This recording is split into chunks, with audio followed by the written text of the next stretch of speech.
Shalom saudara-saudara yang dikasihi Tuhan Yesus Kristus, selamat datang di channel Alkitab Menjawab.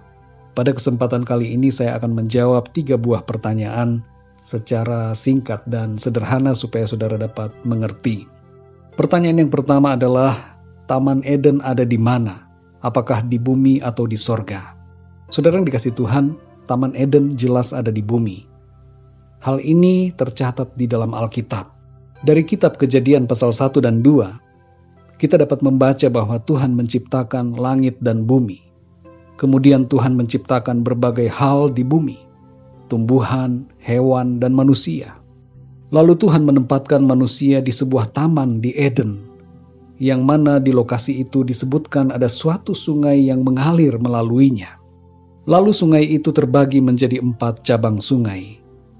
2 dari 4 sungai yang disebutkan masih ada sampai sekarang, yaitu Sungai Efrat dan Sungai Tigris. Jadi sekali lagi saudara, Taman Eden ada di bumi, bukan di sorga. Hal ini bukanlah suatu perkara yang sulit untuk kita ketahui dan mengerti. Pertanyaan kedua saudara, apa arti memikul kuk?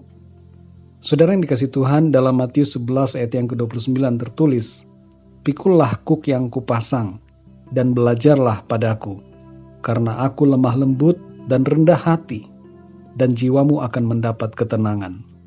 Saudara yang terkasih, kuk merupakan palang kayu yang dipakai untuk dipasang di punggung binatang yang berguna untuk mengendalikan mereka.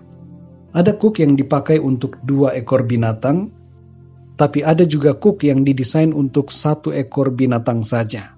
Pengertian dari memikul kuk dalam ayat ini adalah mentaati perintah Tuhan.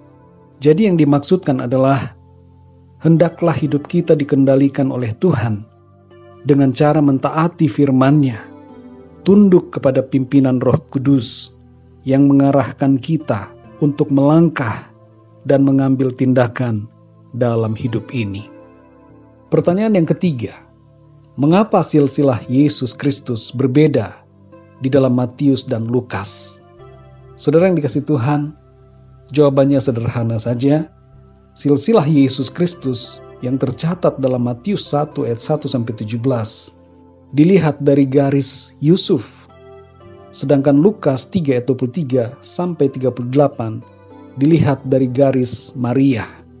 Inti dari silsilah Yesus Kristus yang sebenarnya yang perlu kita pahami adalah bahwa dari silsilah ini kita mengetahui bahwa Mesias benar-benar dilahirkan dari garis keturunan yang sesuai dengan nubuatan para nabi, sebagaimana yang difirmankan.